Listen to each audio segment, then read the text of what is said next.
은둔의 시간 속에 잠든 듯한 고찰, 속세와 불세의 경계. 깊은 산속 시간이 멈춘 듯한 고요 속에 천년의 세월을 간직해온 사찰이 있다. 불심과 언어, 그리고 사람의 숨결까지 이어온 곳, 안동의 광흥사다. 안녕하세요, 송나영입니다.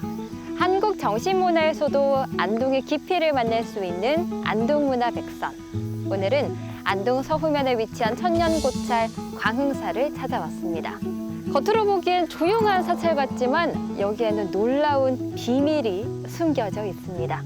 광흥사 주지 범종 스님과 함께합니다. 스님 안녕하십니까? 네, 안녕하십니까. 반갑습니다.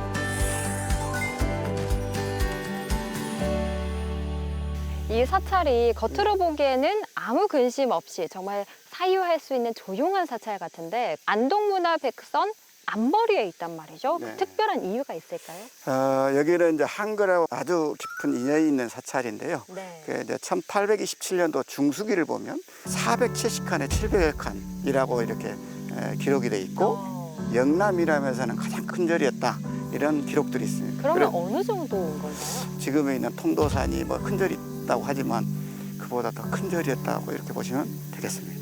그리고 이 책을 쓴 국문학을 전공한 천명희 교수님과는 스님과 어떤 인연이 있는 건가요? 2013년도에 복장을 개복을 했을 때 월인 석보 7, 8권, 21권, 22권 이 초관본이 나왔습니다. 그러니까 네. 그 이전까지 없던 아주 귀중한 자료였기 때문에 그때부터 인연이 돼서 저는 이제 한글을 세계화하는 이런 생각을 가졌기 때문에 천명희 교수님하고 이제 계속 열심히 같이 활동을 하고 있습니다. 그렇군요. 이 책은 우리 지역에서 활발하게 펼쳐졌던 한글 문화의 중심에 광흥사가 있었고 광흥사에서 다량 출토되었던 한글 문헌이 그것을 증거한다는 것에 초점을 두고 기술하였습니다.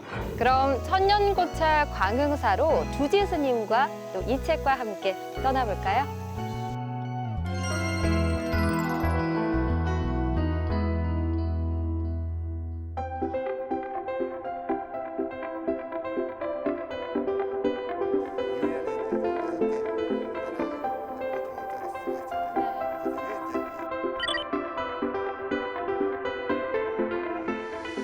스님, 이곳은 어떤 공간인가요?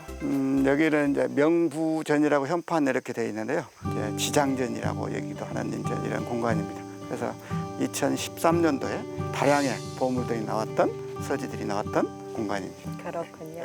그런데 2013년 광흥사 복작물 조사에서 초기 한글 자료로 월인 청강지곡과 석보 상절을 묶은 월인 석보가 무더기로 나오면서 한글 반포와 보급 과정에서 광흥사의 역할에 이목이 쏠렸습니다. 사실 광흥사의 역사를 알려면 이곳이 품은 유물을 보면 될 것 같은데 이곳에는 어떤 한글과 관련된 유물들이 있나요? 1829년도 중수기를 이렇게 보면 왕이 하사된 물건만 따로 모셔놓은 이런 그 어필각기에 보면 세종이 직접 썼던 덕화경 친서와 영조대왕 병풍 16폭짜리 이 족자도 있었고 어필, 어시 다양하게 있었다. 이런 기록들이 있고 2013년도에 이렇게 복장을 개복했을 때 월인 석보, 영가선종집, 한글 편집글 해서 18박스가 이렇게 나옵니다. 그래서 지금에 있는 이제 불교 중앙박물관에 지금 이운해 놓은 이런 상태입니다. 그렇군요. 15세기 중엽의 한글 연구 및 한자음 연구에 중요한 자료를 제공하고 있다는 점에서 가치 있는 문화유산이라고 할 수 있습니다. 월인 석보는 불교의 가르침을 백성의 언어인 훈민정음으로 옮긴 최초의 대장경이다. 유학의 고장에서도 불교와 한글의 뿌리를 함께 지켜온 것으로 세종과 세조 두 왕의 마음이 하나가 되어 만든 불서다. 그리고 또 하나 선종의 깨달음을 담은 고승들의 노래 선종영가집. 광흥사에는 그 중에서도 조선의 훈민정음으로 펴낸 귀한 판본이 남아있다. 한문을 넘어 백성에게 닿고자 했던 스님들의 자비심. 그 한글은 곧 시대를 추월한 공감의 언어다. 이 월인석보에 나타나는 특히 한자음에 있어서는 초성과 중성과 종성을 반드시 표기하는 이러한 표기법을 썼었는데요. 받침의 소리가 없는 경우에 있어서도 이형이라고 하는 어떤 문자를 거기에 갖다 놓음으로 인해서 소리의 완성을 보이려고 했던 그런 표기적 의도가 여기에 담겨 있다고 볼 수 있습니다. 그리고 이곳에 보관된 한글 편지본이 굉장히 희귀한 거라고 하더라고요. 예, 한글 편지글 중에는 은사 스님한테 썼던 편지 중에 유일본이기도 합니다. 그리고 편지글 중에 안동의 사랑 얘기했던 그 원희 엄마하고 간 동시대 때 편지글이기도 합니다. 신민 스님은 어떤 분이신가요? 신민 스님은 이제 화승이라고 그래서 불화를 그리고 이런 이제 스님이신데 제자가 스승한테 쓰는 이 편지글이 바로 이제 그 편지글입니다.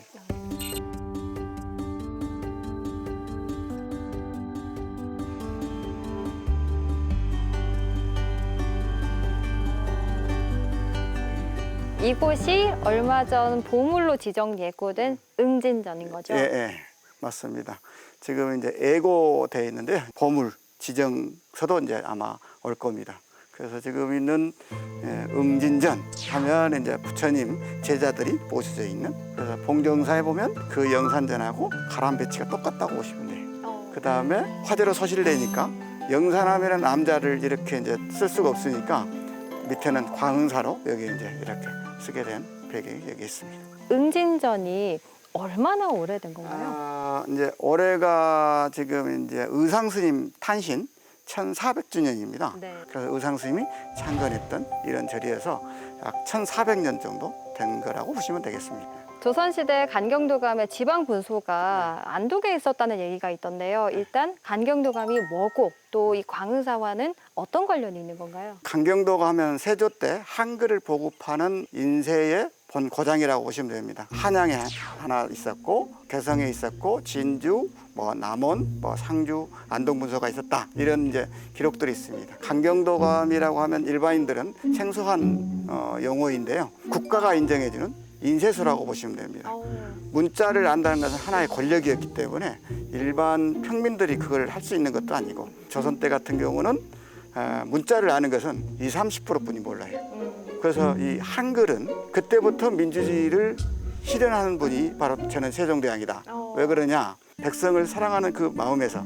그래서 세종께서는 가장 문제가 되는 게 뭐냐? 법적인 소송이 됐을 때가 문제인 거예요. 글을 모르기 때문에 서민들이. 네. 그래서 국가의 권력을 내려놓는 분이 최초 어떻게 보면 세종대왕이다. 난 이렇게 보고 있습니다. 그러면 광흥사와 간경도감의 그 어떤 관련이 있는 거죠? 역사적인 자료로는 구체적인 것은 없습니다.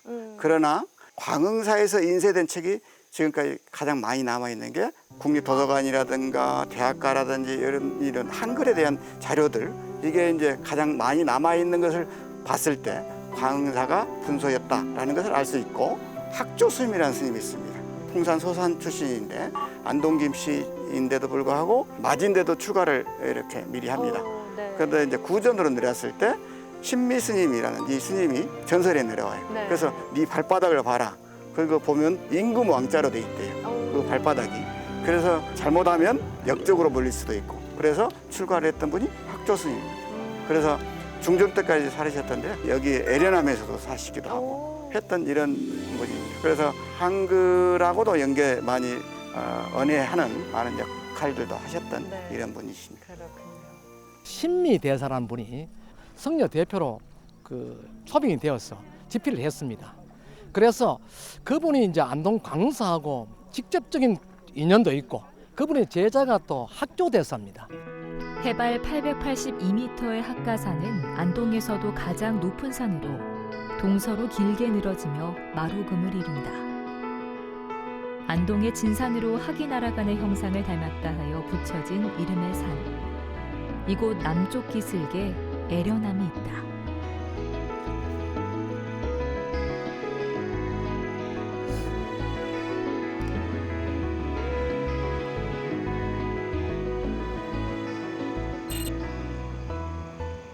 저희는 광흥사에 딸린 작은 암자, 애련함에 와 있는데요. 이름이 참 예쁜 것 같아요. 광흥사의 9암자 중에 나머지 이제 8개는 다 소실되고 지금은 이제 에레남이라고 있는데요. 사랑의 자, 연꽃 연자. 연꽃은 바로 불교의 상징적인 꽃이기도 하고 진흙탕 속에서도 연꽃을 피우는 것처럼 바로 우리의 사바세계 번뇌망사 더러운 이런 곳에서도 아름답게 꽃을 피우라는 의미에서 에레남이지 않을까 이런 생각이 듭니다. 정말 아름다운 곳 에려남입니다. 이 한글은 누구나 이롭고 쉽게 읽고 쓸 수 있도록 백성을 위해 창제한 세종대왕의 마음이 담겨 있다면 광흥사에는 애민의 정신을 실천한 공간이다. 이런 정신이 깃든 것 같아요.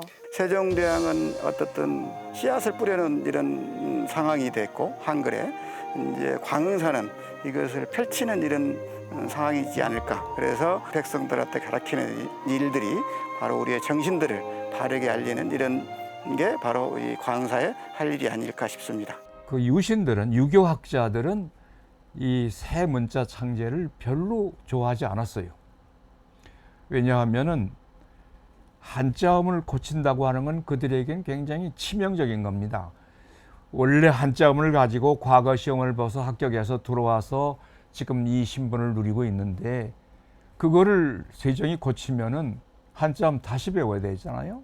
상주에서 발견된 훈민정음 해례본이 이곳 광흥사에서 있었다는 이야기가 있더라고요. 네, 제가 2010년도에 여기 처음 부임해 왔을 때 상주에 있는 백기 씨, 조영훈 씨 이제 이런 분들에 의해서 서로 법적 다툼을 하는 과정 중에 서상곡이라는 분이 이제 광흥사에서 훈민정음 해례본을 훔쳐서 백기 씨한테 넘어가는 그렇게 저는 생각을 하고 있습니다. 네. 그리고 해례본 간송본의 출발점이 광흥사였다 이렇게 봐도 될까요? 네, 저는 이제 그렇게 보고 있습니다. 왜 그러냐면 제가 이제 생각했을 때는 광흥사가 이제 간경도감이 있었던 이런 곳이기도 하고 인쇄의 본고장이기도 했기 때문에 안동에서 계속 해례본도 나오고 월인석보도 나오고 언해본들이 많이 나왔던 이런 것을 보면 광흥사에서 해례본도 나오고 언해본도 나왔다고 이렇게 저는 확신을 하고 있습니다. 네. 새벽에 고요를 깨우는 목소리. 자비의 언어로 번역된 불경이 한글로 낭독될 때 그것은 곧 깨달음이 말과 글로 꽃피는 순간이었다. 광흥사는 단순한 수행처가 아닌 조선시대 한글 불경을 품고 퍼뜨렸던 지성의 공간. 지금도 이곳에선 한글로 깨달음을 나누려는 마음이 조용히 이어지고 있다.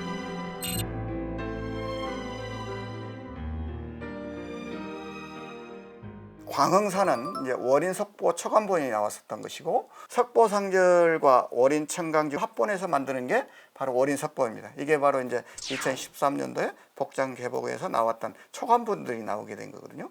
세조 5년 1459년에 바로 의경세제가 갑자기 요절하게 되며 20살 때 그래서 옛날 어머니를 위해서 지었던 석보상절과 아버지가 지었던 월인 청강집을 합본해서 만드는 게 월인 석보인 겁니다. だから単なる翻訳ではなくてそこには非常に創作が入っていてお釈迦様の物語を中心にしてで仏教の教義についてもかなり詳しいで分かりやすいといえば分かりやすい教えを受けた高麗のお坊さんたちの教えを受けた偉いお坊さんたちが仏教の教義を韓国語で説明していくんですね。だからそういうのが僕はすごく魅力だと思ってますけれども 소원왕후 극락왕생을 위해서 석보상제를 만들게 되고 그 다음에 이제 그 내용을 보고 감동해서 만든 게 바로 월인청강지요. 그러니까 진리를 깨닫는 건 누구나 다 깨달음을 얻으라는 의미에서 월인청강지를 짓게 됐습니다. 세종이 그 부처님의 공덕을 찬양하면서 이름을 월인청강지곡이라 한 거예요. 부처의 공덕이 온천에 가득하구나. 그런데 그걸 조금 바꿔 얘기하면 이 월인청강지곡은 소원왕후 자기의 부인의 죽은 그 왕비의 천도가로 지은 거라고. 그 왕비가 살았을 때에는 그 공덕이 세상에 가득했고 죽으니까 공허함이 옹궁거에 가득하다. 세존의 월인청강지곡これはやっぱりすごいと思いますね。世宗台湾の気持ちとしては宮廷で楽器を交えて朗読して踊りを入れてっていうで、俺たちの言葉を俺たちの文字で表現できるっていうその喜びが国民というかみんなにも広めたいっていうそういう思いですね。オリンチョンガン中国はセジョン大王が残したものは全部ハングルなんですね。それで小さく漢字が書いてある。五輪速報の中のものは漢字を大きく書いてその漢字の下に小さくハングルで書いてある。セジョンは漢字なしで全部ハングルで書こうと思ったんじゃないかと思うんです。でそれができるんですね。ハングルっていうのは不思議なことに。 스님도 한글과 깊은 인연이 있는 광흥사에 담긴 정신을 읽기 위해 한글 관련 사업을 많이 하신다고 들었거든요. 어떤 사업을 하고 계신가요? 저는 이제 훈민 정신 세계화 연구회라는 조직도 지금 현재 진행 중에 있고요. 네. 우리 한글을 세계화하는 것도 중요하지만 우리의 정신도 같이 알리는 일에 앞장서고 있는 중입니다. 스님 뒤에 있는 이 그림이라고 해야 할까요? 이건 어떤 건가요? 제가 이제 창안에는 타이포그래픽이라고 해도 되고 가는데 해례본 이게 이제 1940년도 이용준 선생에 의해서 세상에 나오게 됩니다. 이게 이제 광산김 씨 금구당에서 나오게 되는데요. 한글을 알리는 어떤 이런 일들을 이제 제가 고민을 하는 이유 중에 하나는 뭐냐면 대부분 한글을 기역, 니은, 디귿, 리을, 가나다라 모아서 이렇게 배우잖아요. 근데 그렇게 배우니까 어렵다는 거죠. 그래서 어린 아이 때부터 우리의 철학과 사상을 알릴 수 있는 이 훈민정음대로 우리가 공부를 하자는 거죠. 우리 말은 이때 우리의 글이 없었던 이 시대, 한자 문화권에서만 존재했던 우리의 소리 글자가 이제 바로 여기에서 나오는데 설자, 디귿은 서름이, 탄자, 나자, 번자, 뭐 보자, 표자 이렇게 해서 문자로 배우지 말고 그림으로 배우는 거예요. 그림으로 보이는 시각적인 효과가 좋기 때문에 바로 터득하세요. 이 한 권의 내용을 바로 그림으로 표현하는 거예요. 어허. 음양 오행으로 돼 있다 이렇게 돼 있어요. 해례본에. 자, 기역은 목구멍이 막아진 모양, 니은은 이천장, 시옷은 앞니빨, 미음은 입술, 이응은 목구멍 이렇게 해서 만들어진다 이렇게 되었습니다. 극크는 어금니 소리, 느드르트는 혓소리, 스드트는 입소리, 무프는 입술소리, 흐는 목구멍 주먹소리. 그래서 자 그러면 따라서 해봐요. 느드르트 해봐요. 느드르트. 혀가 막 움직이죠. 혓소리. 네. 스즈츠 해봐요. 스즈츠. 이 사이로 발음 나죠. 이 소리. 그러니까 어금니 야자, 혀설자, 이치자, 입술순자, 목구멍자, 아설, 치순, 후 이렇게 돼 있어요. 이게 우리의 입안의 구조를 가지고 만들어낸 게 자음인 거예요. 모음은 어떻게 만들어내냐? 자연의 원리를 가지고. 하늘은 둥글다, 땅은 평평하다, 사람은 서 있다, 천지인으로 되어 있습니다. 그러니까 자연의 원리와 우리 입안의 구조를 가지고 합성되어 있는 게 모음과 자음이 모여서 바로 우리 한글이 탄생하는 거예요. 자음 17자, 모음 11자를 가지고 11,172가지를 표기를 할 수 있어요. 영어는 약 500가지 정도. 뭐 일본어는 300가지. 그러면 감성까지 다 쓸 수 있는 게 우리의 문자예요. 세계 어떤 소리든지 다 쓸 수 있는 게 우리의 문자다. 그래서 그 위대성을 알리기 위해서 저는 이 훈민정음도를 결론적으로는 훈민, 가르칠 훈 백성민, 말씀 언변의 센천절에 백성들한테 가르치는 일이 정음, 바른 생각과 철학을 바르게 전달해주는 훈민 정음이기도 하고 이렇습니다. 그렇군요. 네. 조용한 산사, 그러나 뜨거운 정신이 흐르는 곳. 한글의 흔적, 조선의 숨결, 수행의 마음이 겹겹이 쌓여 있는 곳. 광흥사는 단순한 가람이 아니라 우리 문화의 살아있는 목소리다. 세종대왕이 백성을 위해 창제한 우리의 문자 한글, 안동의 천년고찰에서 꽃 피워낸 정신, 오늘 광흥사에서 많은 것들을 얻어갑니다. 스님, 광흥사가 앞으로 시민들과 만나가려면 어떻게 해야 할까요? 이제 가장 가까이 갈 수 있는 일들을 좀 고민을 좀 많이 해야 되는데요. 아까 제가 이제 훈민정음도 설명했던 이런 것들도 홍보를 좀 많이 해야 되고 어린 아이들한테는 훈민정음도 그리기 대회, 그래서 한글을 빨리 터득할 수 있는 로고 게임이라든지 이런 것들을 하면 좋겠다 이런 생각을 가지고 있습니다. 각자장을 불러서 각을 한다든지 우리 서각이라든지 이런 것들도, 그리고 인쇄하는 이 과정에 이런 것들도 교육할 수 있는 이런 게 있으면 한글과도 연결시키면서 때로는 또 스포츠도 같이 겸비하면 좋겠다. 한글날 맞춰서 그런 대회도 하면 훈민정 음도도 알리고 이렇게 할 수 있는 이런 계기가 되지 않을까 싶습니다.